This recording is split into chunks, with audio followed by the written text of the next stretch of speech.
My name is Rosa Moreno Sutadas, and I am the Global Director for Program Strategy and Partnerships at the IC3 Institute. I'm really happy today to give a sneak peek about the SQR, our Student Quest report, our historical report from 2020 to 2024, and our new findings from students who are graduating in the class of 2026 and 2027. We are here today with Florina, and I would love Florina to introduce herself. Hello, I'm Florina Fernandez. I've been in education for the past 33 years now, and currently I am the principal of Ramnivas Bajaj School, which is a CISE school.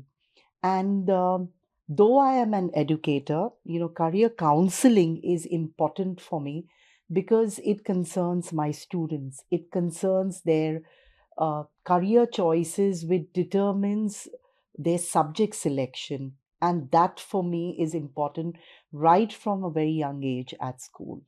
Yeah. Thank you, Florina. We're so grateful to have you here because when we analyze the data of what we received in the Student Quest report, it is always really important what that means for a school and how that impacts how schools manage the career counseling program and the teachers are involved.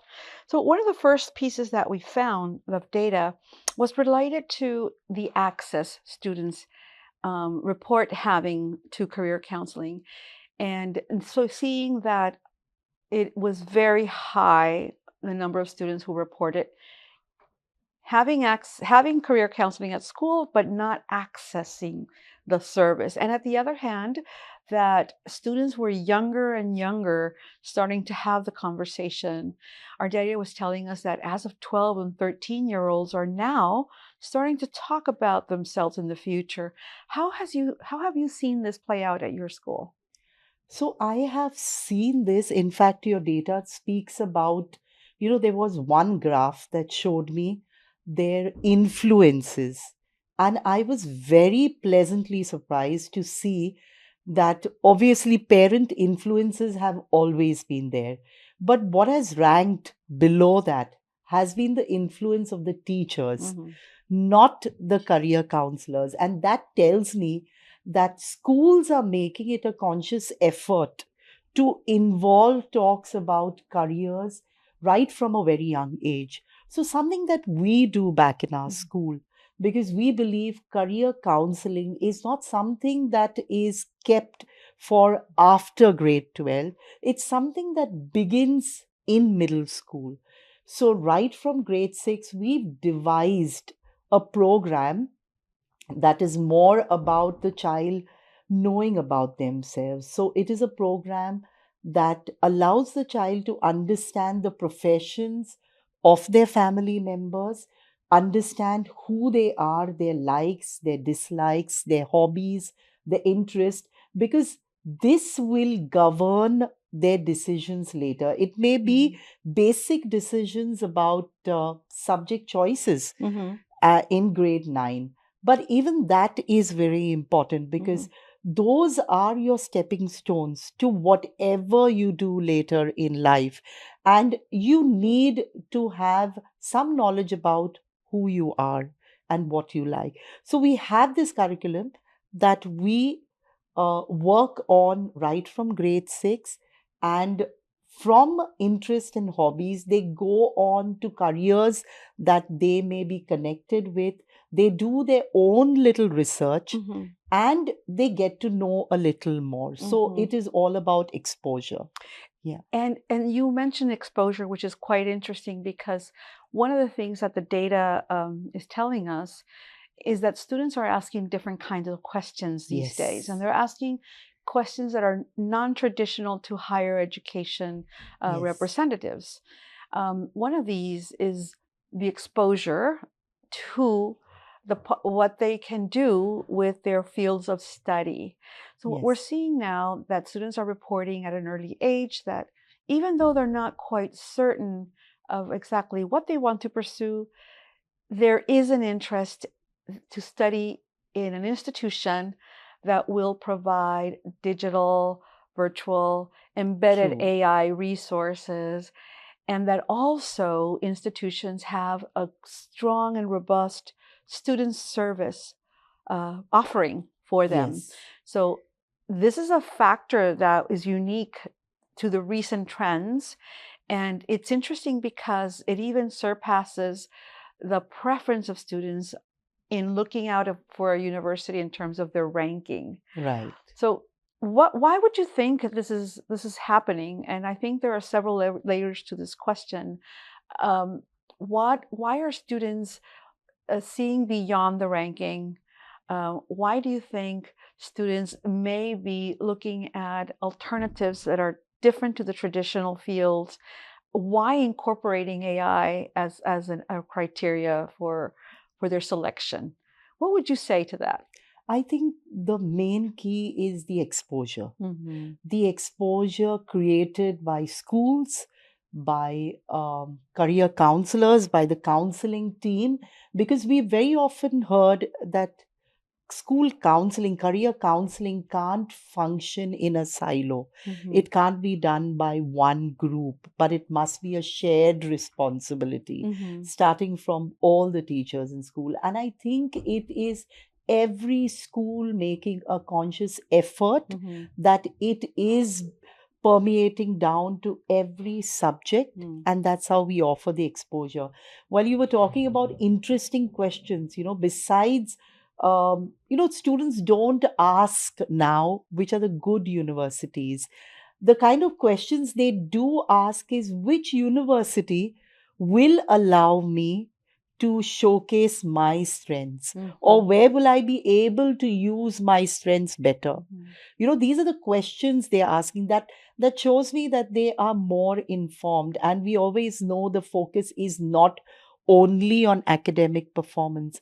They are asking about job opportunities, about a particular course. They are asking about internships. They are asking about facilities that various universities, even universities abroad, would provide them. So you see that the child is not just being led by peer pressure or peer influence, but it is so much of an informed decision that they want to make. And that is a very, very beautiful trend that I notice in students today. Definitely, Yes. it is a shift in the trend. It's a Yes. change in how students perceive themselves in the Yes. future and how they make decisions about their post-secondary. Now, on the flip side, when we asked counselors about how they see the graduating class and counseling and their experience, what we saw was that counselors were sharing how their roles have changed, how they have shifted from supporting future readiness into the realm of wellness and social emotional support and Definitely. learning. Yes. And part of it could be due to the fact that the class of 2026 they were middle schoolers when COVID hit. Yes. And this could still be part of that backlash of not being able to acquire those social development in that Yes. very important age, and then seeing that as a need or a requirement. So what we're seeing is that students are asking universities, what are your mental health support services look like? What are the hours for your drop-in clinics? Yes. How can I tap into any activity that will promote my well-being? Yeah. And that could be related to that particular age, or it could be to a raise in awareness from Yes. students. What would you say to that? I definitely would say it's a raise of awareness about themselves. What is it that they need? What is it that they're feeling? And, last year, having been to a few universities in the country, I also noticed that universities are ready to provide this.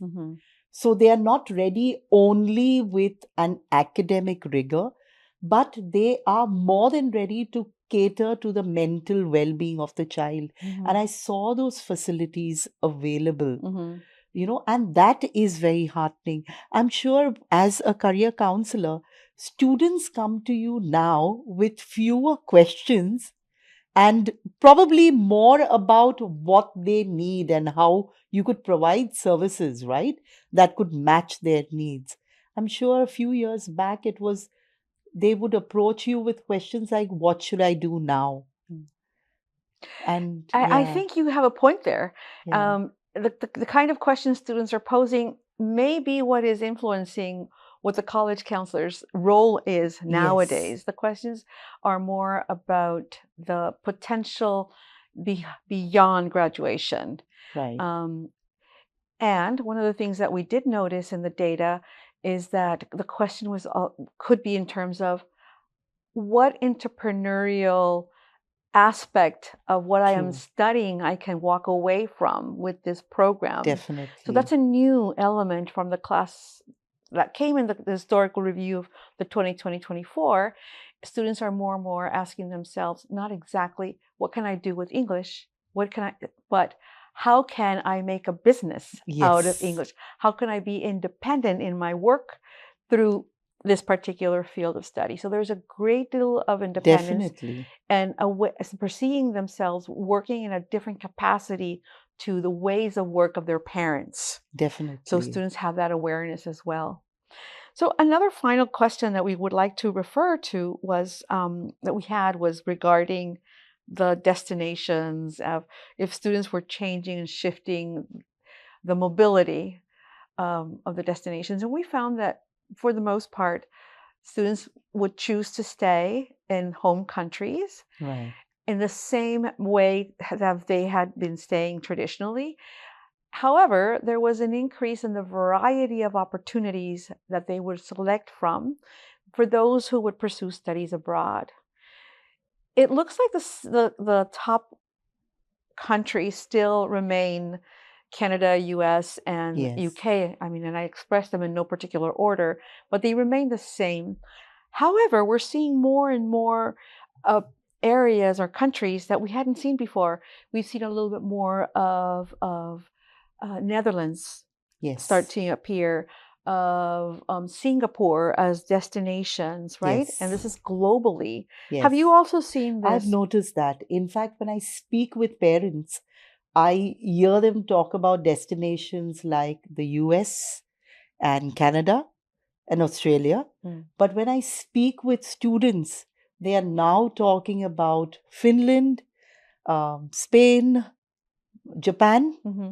They're talking about all these countries, Singapore also. Mm-hmm. So, this shows me a very beautiful change that now children are more tuned to what new is being offered.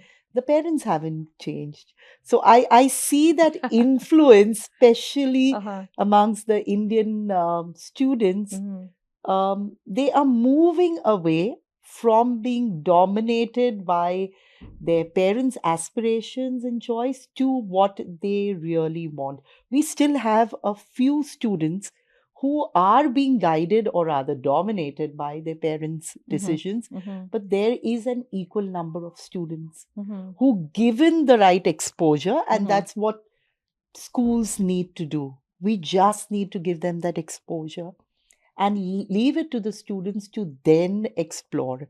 And I see that happening among students, and they are ready to go out and find more. They're also talking about now financials Mm-hmm. because that is something they are being very, very conscious about whether the family financial situation would match up or would be able to cater to Mm-hmm. their study abroad or even in the country. Mm-hmm. They are more tuned to that. And that's Yeah. really important what you mentioned in terms of students. I'm curious when you said the word alignment. It came Yeah. to me when you were saying about students and parents not necessarily looking at the same destinations. Yes. Yes. It brings me to the data points that we were finding misalignments with the counselors. Yeah. So and this is really regarding the use of artificial intelligence in the Yes. career counseling process.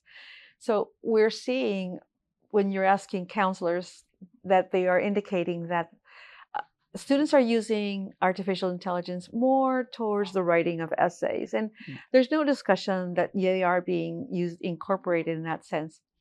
When you ask the student about this, the students are telling us, we are using artificial intelligence to explore careers, Yeah. to explore the new ways of work, and to find those emergent fields of study. So there's a misalignment there about the perception students would have, the perceptions the students are saying, and with the perception of their counselors. That's an interesting point that we saw there. And another piece was that the students were saying, for us, the entrepreneurial piece is very important. Yes. This is something that we didn't hear from the counselors expressed in that way. Yes. So we know we can talk more and more, and we would love to have more episodes on the Student Quest report. This year, we just decided to have a sneak peek in this podcast. We will be releasing a lot more details in specific areas of student destinations, mobility, interest, factors that influence, and even the trusted sources that students are now looking into. I would like to thank you, Florina, from the bottom of our It was heart. lovely sharing my views and seeing the beautiful change in our student community. We're making a difference. Yes, Thank definitely. you, Florina. Definitely. Thank you.